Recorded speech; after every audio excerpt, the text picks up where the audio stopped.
Hey everyone, this is Michael again, and welcome to the Monday Night Raw review. Monday Night Raw tonight was from the TD Garden in Boston, Massachusetts.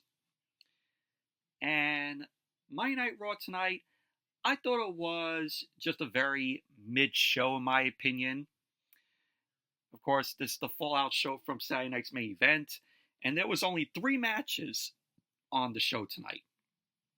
We had the Intercontinental Championship on the line where Bron defended the title against Ludwig Kaiser. We had the triple threat match in the Women's Intercontinental Championship tournament, where it was Zoey Stark versus Kayden versus Raquel Rodriguez.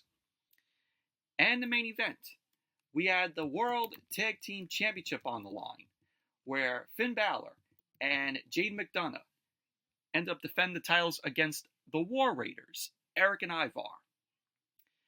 So yeah, only 3 matches on the show tonight. And we also got a very good opening to the show with CM Punk and also Seth Rollins, and they end up brawling it out. So fire start to Monday Night Raw tonight. But overall, Monday Night Raw was just a very mid-show, in my opinion. It was just all filler tonight, I felt like. But before I get into the review, if you guys haven't checked out my previous video that I uploaded earlier today, I did a movie review of Kraven the Hunter. So if you guys haven't checked out my review of that, definitely go check it out. But though it was a decent film, and I go into it, so check out my review of Kraven the Hunter if you guys haven't seen it. And also, I will be live tomorrow night on my buddy Luke Ponto's channel as we do episode 2 of the Movie Fanatics. Me and Luke will be going live tomorrow night at 8 o'clock, so join me over on Luke Ponto's channel. Just type it in, give him a subscribe. He does, very good movie reviews and, really good hangout streams, so subscribe to his channel. And also, the next video will be a movie review of the 1974 film The Terminal Man, which will be up tomorrow. So definitely check out those videos. But anyway, let's jump right into the review. Monday Night Raw open up tonight with CM Punk. CM Punk made his way out to the ring. Big ovation there for Punk in Boston. So Punk ended up getting into the ring. He got on the mic, and he had telling the crowd there in Boston to be careful, because some people might get mad when they chant his name. He had saying not to call attention to people who don't matter, but someone who might get mad because there was a guy that was in a New York jersey sitting front row, and the crowd ended up booing that guy. We all know, in sports, how much, New York ends up hating, the Boston teams. So Punk then ended up asking the crowd, is it great to be alive on a Monday night in Boston, or what? To which the crowd ended up loudly cheering him. Punk ended up saying that he's feeling low, and he's in a bad mood. He ended up saying 2 weeks ago, he told Seth Rollins face to face that he doesn't think about him at all. And Punk ended up saying that Rollins told him that he thinks about him all the time. He ended up saying over the course of the last 2 weeks, he sometimes thought about Rollins, and is now in a bad mood. To which Punk ended up saying that Rollins is right. He ended up saying whatever this thing is between them, as much as he wants to avoid it, it's only a matter of time until him and Rollins lock up in the ring.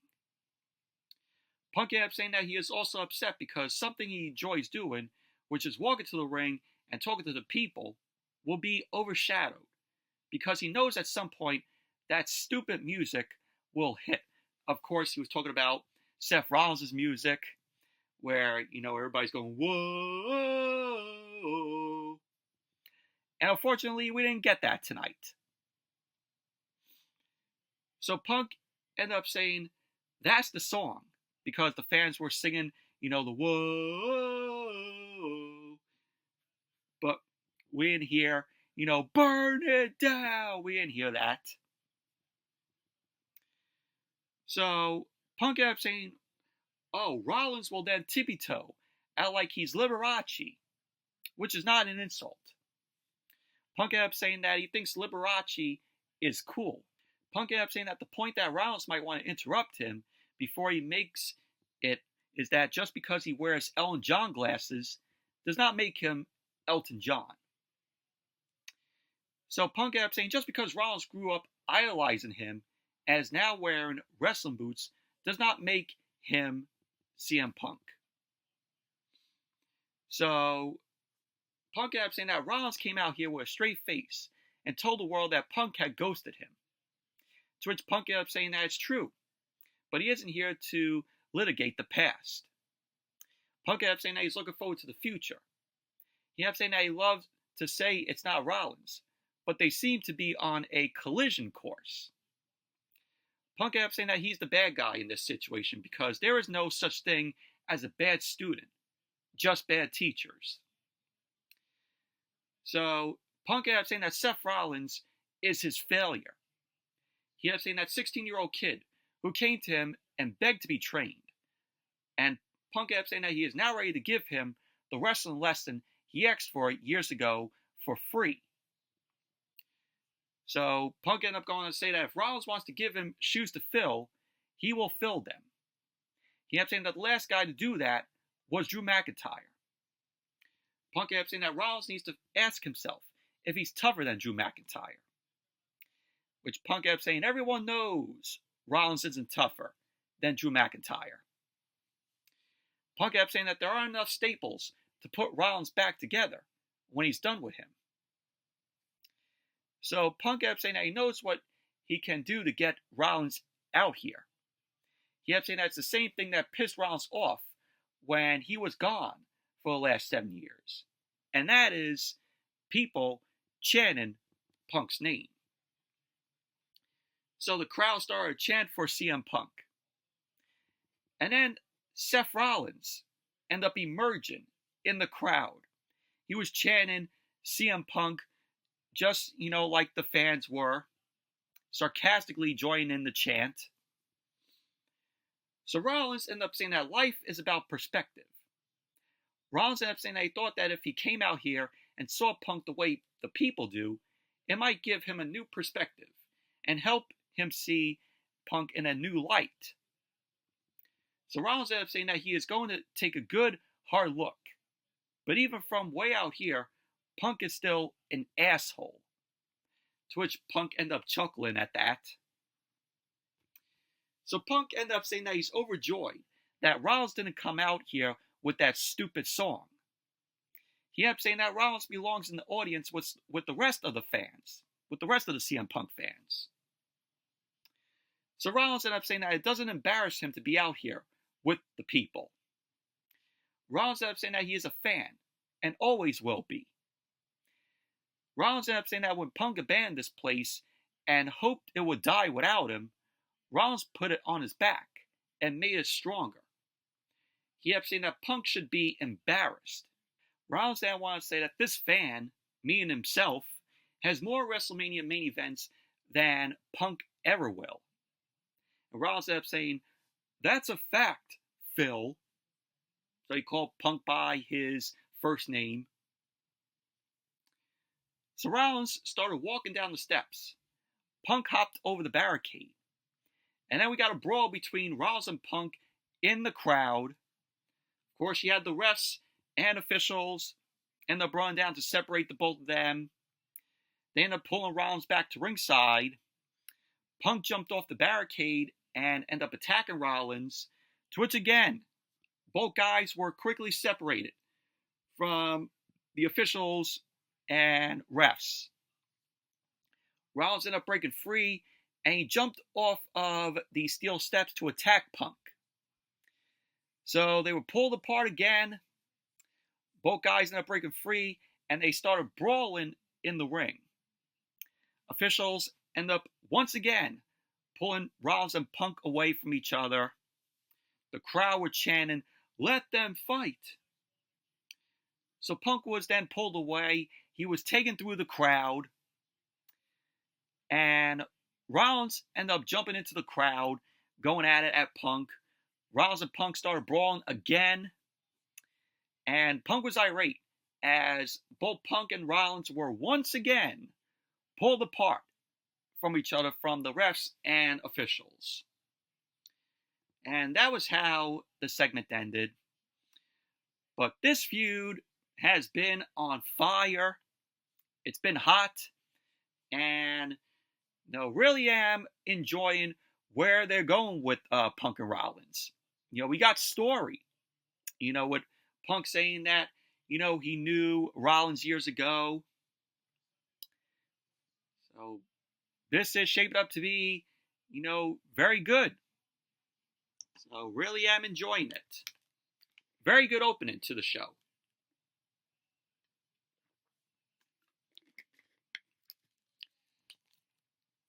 And then we saw Finn Balor and Jade McDonagh. They were preparing for the match against the War Raiders later on for the night. This was in the Judgment Day Clubhouse. Of course, they still had WWE 2K24 on the TV there with the PS5. So they love their 2K24. So Liv Morgan was there. She ended up saying that she listened to Balor, and she won the match on Saturday night. So Balor ended up asking, where were they for his World Heavyweight Championship match on Saturday? So Liv Morgan ended up saying that she thought Balor had it covered. She ended up saying that Raquel Rodriguez will advance in the Women's Intercontinental Championship tournament. So Balor was trying to refrain from saying anything. But pretty much that was basically that.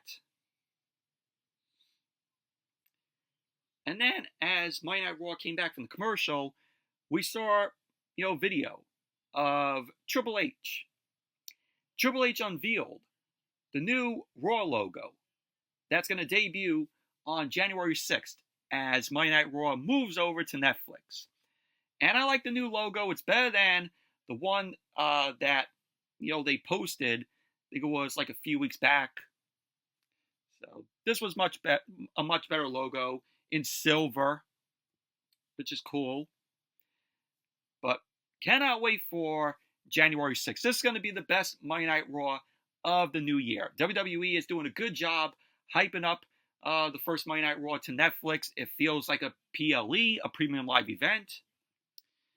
And they're doing a good job with it. And then we saw Seth Rollins. Seth Rollins was walking backstage. He was irate at what went down with him and Punk, getting in that brawl. So Adam Pearce ended up furiously catching up with Rollins. Rollins ended up telling Pearce to give him the match that he wants. Pearce ended up saying to Rollins if they could stop for a few minutes, he can do his job. So Rollins was like to Pearce, then do your job. So then Drew McIntyre walked up to Rollins. So McIntyre ended up saying that Rollins once told him that when it comes to Roman Reigns and the bloodline, that he needs to get over it. McIntyre ended up saying that it's not easy. And he ended up saying that this past Friday, Reigns said the world would acknowledge him again. He ended up saying that everyone who supports him needs to be taken out, including Sami Zayn, the Usos. Rollins ended up saying that he took Reigns out of power at WrestleMania, and that Jay and Sami Zayn were by his side. To which Rollins ended up saying that they are his friends, and McIntyre is not his friend. He ended up saying that friendships are forged in respect. Rollins ended up saying that he respects both Sami Zayn and Jey Uso. He ended up saying that the jury is still out on McIntyre. He ended up saying that he will do something McIntyre couldn't do, and that is to end CM Punk. So pretty much that was basically that. But good backstage segment here with Seth Rollins and Drew McIntyre.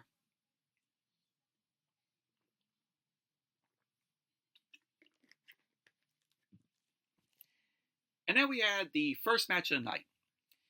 Bron Breakker versus Ludwig Kaiser. This was for the Intercontinental Championship. This is Bron Breakker's 56th day as the Intercontinental Champion. This is his third title defense of his second reign as the Intercontinental Champion. And this was a very good match here. Very physical match between both of these guys. So the match ended up getting underway. Breakker ended up powering Kaiser into the corner. He ended up hitting some shoulder thrusts to Kaiser. Breakker then whipped Kaiser hard into the opposite corner, and he then delivered an overhead belly-to-belly suplex to Kaiser. Breakker then started punching away at Kaiser's ribs. He then ended up wrenching Kaiser's arm. Breakker then powered Kaiser into the corner and started ripping at him. Kaiser then ended up reversing the whip to the corner, and he ended up blocking a boot from Breakker. Kaiser then slapped Breakker in the face, and Breakker furiously ended up tackling Kaiser. Breakker then ended up mounting Kaiser and started punching away at him. Breakker then ended up hitting the ropes ridiculously fast, and he ended up running Kaiser over with a clothesline. Kaiser immediately rolled out of the ring to recover, and then Monday Night Raw went to commercial. But Breakker ended up hitting the ropes ridiculously fast, shows the power of Breakker there, shows the speed of him. So then as Monday Night Raw came back from the commercial, Kaiser ended up applying a wrist lock on Breakker. Breakker ended up whipping Kaiser off, but Breakker ended up lowering his head, and he ate a kick from Kaiser. Breakker then ended up responding with a clothesline. Breakker got Kaiser in the corner, and he ended up doing the 10 punches to Kaiser in the corner. Breakker then ended up hitting the ropes, and he countered a leapfrog with a power slam to Kaiser. He ended up going for the cover, to which Kaiser ended up kicking out. Kaiser then ended up kicking Breakker in his shoulder, but Breakker ended up quickly taking Kaiser down with a scoop slam. And with that scoop slam, Breakker seemed to have injured his shoulder off of that. So through the match, he was selling his injured shoulder. So Kaiser popped up. He ended up raking Breakker's eyes, and the ref didn't even see that. So Kaiser then ended up attacking Breakker's left shoulder, and he ended up setting up for a suplex. But Breakker countered that with a vertical suplex to Kaiser, to which that led to Kaiser rolling out of the ring to recover. Breakker ended up going to the apron. He ended up leaving the clothesline Kaiser over the commentary table. So Breakker was holding his left shoulder in pain. Breakker ended up getting Kaiser in the ring. Breakker ended up getting into the ring, and he ended up putting Kaiser on the top rope.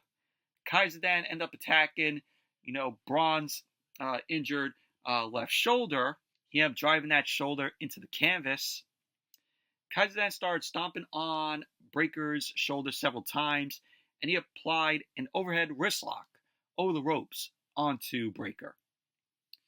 Kaiser then continued to attack Breakker's shoulder with some stomps, and Kaiser ended up twisting Breakker's arm around the ropes, and he drop kicked Breakker's body. So then Monday Night Raw went to commercial. Then when Monday Night Raw came back from the commercial, we saw Kaiser end up applying a hammerlock on Breakker. Breakker fought up, and he started punching out with his right arm. Kaiser ended up quickly applying a hammerlock, and he ended up dropping, his arm on the top rope. Kaiser then ended up double stomping Breakker's arm, and he ended up kicking him. Breakker then ended up decking Kaiser with some right hands. He ended up hitting the ropes, but Kaiser ended up dropping Breakker with an arm breaker. Kaiser then ended up going for the cover, and Breakker ended up kicking out. So we had Breakker ended up scaling the ropes. He connected with a Frankensteiner on Kaiser later on in the match, to which he ended up going for the cover, and Kaiser ended up kicking out. Kaiser then connected with the Kaiser roll onto Breakker. He ended up going for the cover, to which Breakker ended up kicking out. Kaiser then immediately ended up going back to the overhead wrist lock, to which Breakker ended up flying up to his feet. He powered Kaiser into the corner. Breaker then ended up hitting the ropes. He ended up charging, but he ended up hitting the turnbuckles with his left shoulder because Kaiser ended up moving out of the way. Breaker then ended up falling out of the ring. Breaker was seated next to the steel steps. Kaiser then got out of the ring, and he ended up charging for a running boot into the ring steps. But we had Breaker no longer there. So Kaiser then turned into the corner. And Breaker suddenly ended up coming bounding around the corner with a shoulder tackle. So we had Breaker end up getting Kaiser into the ring. He ended up hitting a pop-up gutbuster to Kaiser. Breaker then hit the ropes twice, and he delivered the spear to Kaiser. So Breaker ended up going for the cover, and there you go. Bron Breaker ended up winning the match, retaining the Intercontinental Championship. Overall, very good match this was between Bron Breaker and Ludwig Kaiser. Like I said, very physical match it was. And, we all know that the crowd is into Bron Breaker. And, they were barking, at Breaker. But very good match it was. And then we saw Kofi Kingston and Xavier Woods. They were shown arriving at the arena. Rey Mysterio ended up coming out of the locker room. Rey Mysterio was all pink. I say, he looked like Pepto-Bismol tonight. And Rey ended up telling both Xavier Woods and Kofi that they're not allowed in the locker room. Kofi ended up saying that he cannot believe that the crew doesn't have their back. And Rey ended up saying that they both crossed the line with Big E. And Rey ended up telling both Woods and Kofi that they should find another place to change. So Woods ended up saying to Kofi, "Oh, I don't want to share a locker room with them anyway." So that was basically that. So the New Day had to find somewhere else to, change. And as Monday Night Raw came back from the commercial, we saw the replay of what went down at Saturday night's main event after the show, where Kevin Owens ended up delivering that pile driver to Cody Rhodes, and Cody Rhodes taken out of the Nassau Coliseum on a stretcher. They end up showing that, and I showed that in my Saturday night's main event review, where my buddy Attila, aka Rangers of Wrestling, sent me the fan video that was from Twitter of Kevin Owens laying out Cody with the pile driver, and then she sent me the photo of Cody being stretched out. So Joe Tessitore and Wade Barrett on commentary, they end up announcing that Cody Rhodes is at home and that there is no fracture for Cody. So Cody will be just fine. And then we had a video promo from the War Raiders, from Eric and Ivar. They end up saying that they're going to war with the Judgment Day, and this will be more than a title match. They end up saying that when they first laced up their boots, they never thought about what could go wrong when the bell rang. They end up saying now they know all too well. Eric ended up saying that no one can describe the unbearable guilt of not being able to lift your son because the feeling has a return in your arms. Ivar then went on to say that he had severe nerve pain, but he walked out of the hospital twice. Eric ended up saying that he held his newborn son 2 weeks ago, and at the Judgment Day, cheated them out of glory once. He ended up saying every match could be their last, and their moment has to be now. Eric ended up saying that his sons have to know that all the pain and damage were worth it, and the only way they can prove that is by bringing them the World Tag Team Championship. So that was that, but good promo from the War Raiders here. And as Monday Night Raw came back from the commercial, we saw Kathy Kelly. Kathy Kelly was backstage with Adam Pearce. Kathy Kelly ended up telling Adam Pearce that they've heard some other matches for January 6th on the first Monday Night Raw on Netflix. To which Adam Pearce ended up saying, "You are correct." So Pearce ended up announcing that on January 6th, on that Monday Night Raw on Netflix, CM Punk will battle Seth Rollins. So there you go. Match is confirmed for January 6th for Monday Night Raw on Netflix.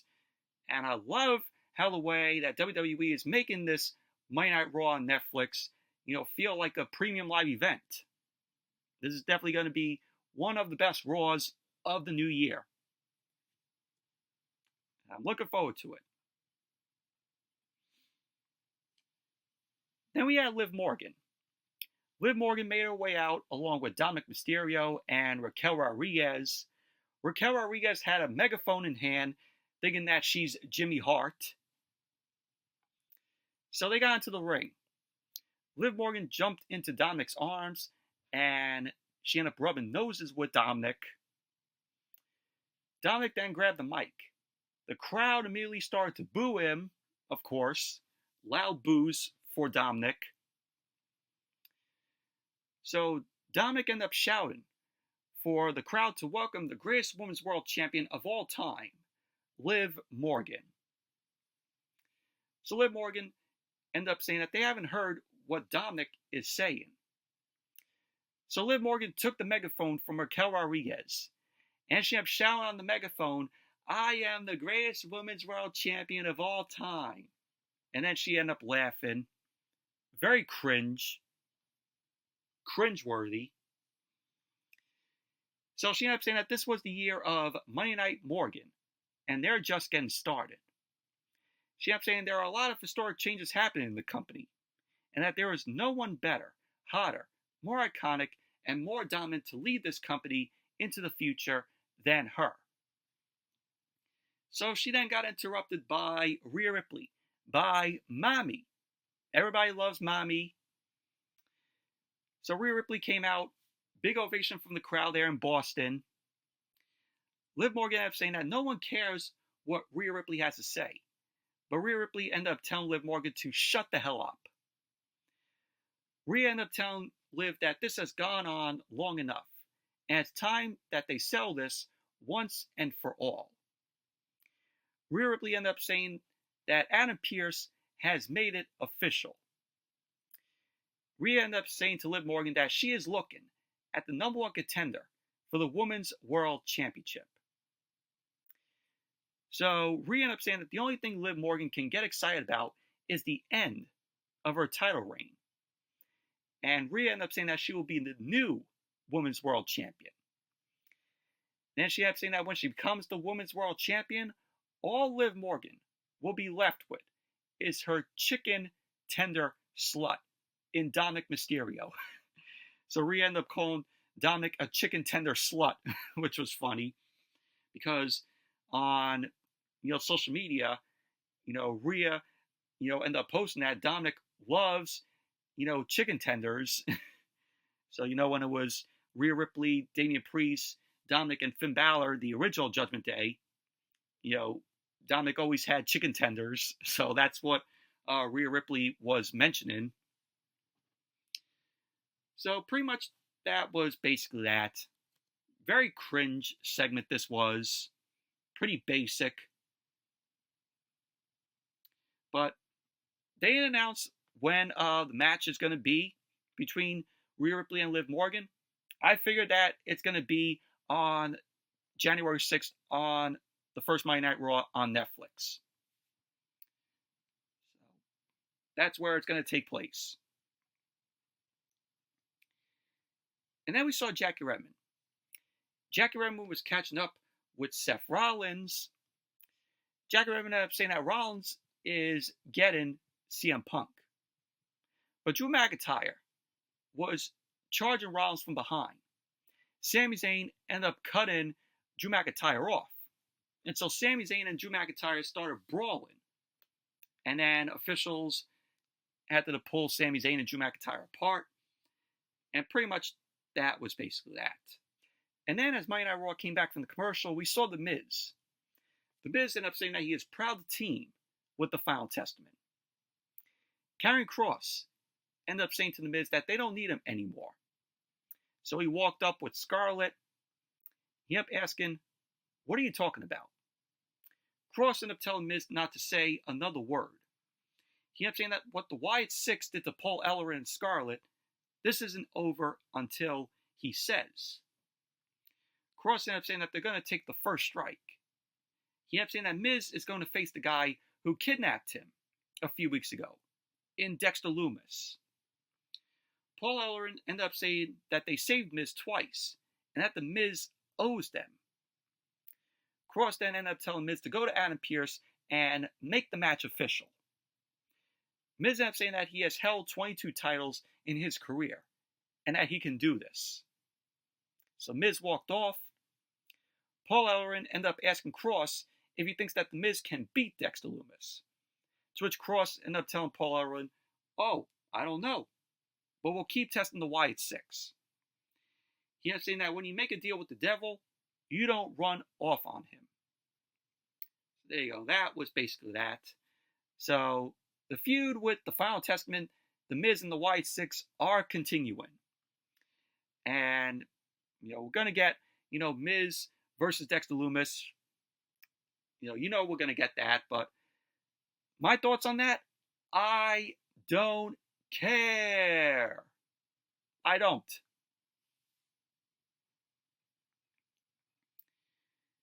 And then we have Raquel Rodriguez versus Zoey Stark versus Kayden Carter.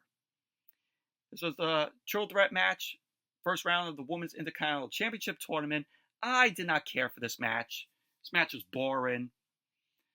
We had Zoey Stark win the match, where Stark ended up grabbing Kayden Carter, and she ended up going for the Z360, to which she botched horribly. A horrible Z360 from Zoey Stark. So she ended up going for the cover on Kayden Carter. And there you go. Zoey Stark ended up winning the match. So she's moving on in the Women's Intercontinental Championship Tournament. Post-match, Raquel Rodriguez was irate. She chased Zoey Stark out of the ring. Of course, Zoey Stark is going to face Dakota Kai in the semifinals of the Women's Intercontinental Championship. So that is that. Overall, awful match this was. Didn't even care for it. And then we had the Alpha Academy. We had Maxine Dupree, Akira Tozawa, and Otis. They were with R-Truth. R-Truth ended up mentioning Butch instead of Pete Dunne. So Pete Dunne quickly, angrily walked up to R-Truth. And Pete Dunne threatened R-Truth. Pete Dunne issued his last warning to R-Truth. Otis then stepped between them, and Pete Dunne ended up charging off. And that led to American Made, Chad Gable, Ivy Nile, and the Creed brothers coming up to the Alpha Academy. Chad Gable, of course, insulted the Alpha Academy. Otis then ended up telling Gable to shut up. Gable ended up saying that it's time to kill his little darlings. And he started with Akira Tozawa. So we're going to get Chad Gable versus Akira Tozawa.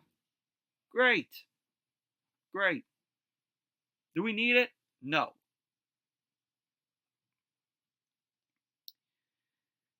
And then, as Monday Night Raw came back from the commercial, we saw Jackie Redmond.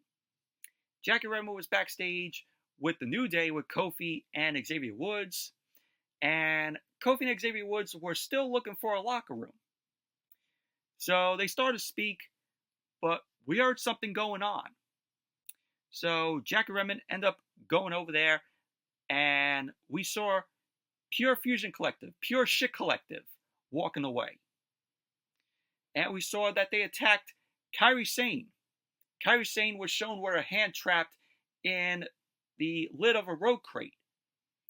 So Io Sky and Dakota Kai end up coming to the aid of Kairi. And that was that. And before I get into the main event, I forgot to mention that they did air a vignette, a very cryptic vignette tonight, where it showed a zero and a line going through it. Speculation that this is Pentagon Jr. So we might possibly see Pentagon Jr. debut on the January 6th Monday Night Raw on Netflix. So cannot wait to see Pentagon Jr. in WWE. So hopefully that's the case, and we see him on January 6th. Main event. The War Raiders, Eric and Ivar. They end up taking on Finn Balor and Jaden McDonagh. This is for the World Tag Team Championship. And the Judgment Day was barred from ringside. And this was a decent match here. We had Jaden McDonagh starting off the match against Ivar. Ivar ended up clearly sending McDonagh into the ropes. And you have Showa tackling McDonagh out of the ring. Ivar pulled Balor into the ring the hard way. McDonagh then ran in, but Ivar ended up scoop slamming McDonagh. Ivar then ended up scoop slamming Balor onto McDonagh. Ivar then ended up hitting McDonagh with another scoop slam. Eric then came in and he scoop slammed Ivar onto McDonagh. So both of the War Raiders end up standing tall as Monday Night Raw went to commercial. Then when Monday Night Raw came back from the commercial, the War Raiders were in control of the match. They ended up taking it to McDonagh with some strikes. Ivar ended up sending McDonagh into the ropes, but Ivar ended up blowing his head, and he ate a kick from McDonagh. Balor then tagged in. Ivar elbowed Balor away. Balor distracted the ref as McDonagh snapped Ivar's neck off the top rope. Ivar had severe nerve pain that kept him out, so McDonagh had to focus on Ivar's neck. So Balor then ended up hitting a fallen elbow drop onto Ivar. He ended up going for the cover, to which Ivar kicked out. Balor then ended up grabbing at Ivar's neck, Ivar's surgically repaired neck. Balor then started choking Ivar on the middle and bottom ropes. The ref ended up backing Balor up. McDonagh then ended up giving Ivar a leg drop over the bottom rope. Balor then started stomping away at Ivar and started clubbing Ivar's surgically repaired neck. McDonagh then tagged in, so we had Balor and McDonagh end up sending Ivar into the ropes. Ivar ran through both Balor and McDonagh, and he ended up hitting a handspring double back elbow. McDonagh ended up trying to stop Ivar from tagging Eric in. Ivar then dragged McDonagh to his corner. Eric tagged in. He ended up taking McDonagh down, and then he ended up hitting a back suplex to McDonagh, nasty looking back suplex. Balor then ended up running in, but Eric ended up slamming Balor down with a Uranagi. McDonagh then ended up reversing the whip into the corner. Eric slingshotted over McDonagh, and he delivered a clothesline. Eric then sent McDonagh over the top rope. Eric then hit the ropes, but he ended up getting tripped by Balor. Eric grabbed Balor, but McDonagh ended up attacking him from behind. Eric then fell out of the ring. Balor and McDonagh ended up sending Eric headfirst to the steel steps. They ended up pulling Eric up and sent him back into the steel steps. So then Monday Night Raw went to commercial. Then when Monday Night Raw came back from the commercial, Balor was in control of the match. He started stomping away at Eric. McDonagh then tagged in. He ended up pinning a springboard sit-out moonsault onto Eric. He ended up going for the cover, and Eric ended up kicking out. McDonagh then ended up hitting a neck twister. He ended up dropping an elbow on the back of Eric's neck. McDonagh ended up going to the second rope for a diving elbow, but Eric moved out of the way. So later on in the match, we had McDonagh end up taking Ivar out. He ended up sending Ivar out of the ring. McDonagh then ended up grabbing a steel chair, but the ref ended up stopping McDonagh from using the chair. Balor ended up going to ringside, and he grabbed a chair from the timekeeper's area. But the chair didn't move, and somebody was holding the chair. Turned out it was Damian Priest. Damian Priest was holding onto the chair to keep Balor from, bringing it into the ring. So we had Damian Priest end up hitting Balor with the chair in his midsection. So Ivar ended up clotheslining McDonagh down. The War Raiders then end up hitting Balor with the War Machine. Ivar ended up going for the cover. And there you go. The War Raiders end up winning the match. And the War Raiders are your new World Tag Team Champions. And the Reign of Terror with the Judgment Day holding the World Tag Team Championships are over. Post-match, Eric and Ivar held up the World Tag Team Championship. We had Pyro end up going off for them. Damian Priest ended up happily applauding the War Raiders. And that was how Monday Night Raw went off the air. But overall, very well deserved for the War Raiders. You know, they were out with injury, both of them, both Eric and Ivar. And they ended up coming back. And they come back to being the World Tag Team Champions. So good on them. Rightfully deserved for Eric and Ivar. So we'll like to see who their opponents will be for their World Tag Team Championships. But overall, Monday Night Raw, you know, it was a very mid-show in my opinion. It felt, you know, like filler stuff. But, you know, the Warriors win the World Tag Team Championship. You know, it was good. But, you know, decent match it was, though. But everything else on the show just felt like filler to me. But anyway, that's it for the Monday Night Raw review. Thank you all for watching. Hope you all enjoyed this review. Definitely give the video a thumbs up, comment, subscribe, and be sure to check me out tomorrow night on my buddy Luke Ponto's channel. Like I said earlier in the video, check us out for episode 2 of the Movie Fanatics with me and him on his channel tomorrow night at 8 o'clock. Also, stay tuned for my movie review of Terminal Man from 1974, which is going to be up tomorrow. And maybe AEW Dynamite on Wednesday. So we'll see. You know, it's a chore to sit through Dynamite because of the shitty creative that, you know, AEW is in right now. And it's just a chore to, you know, watch and review it. So, depending on how the show is on Wednesday, you know, if it's good, it's decent, I'll review it. But if it's boring and not worth my time reviewing, then there will be no review. But anyway, until the next video, I'll see you all later.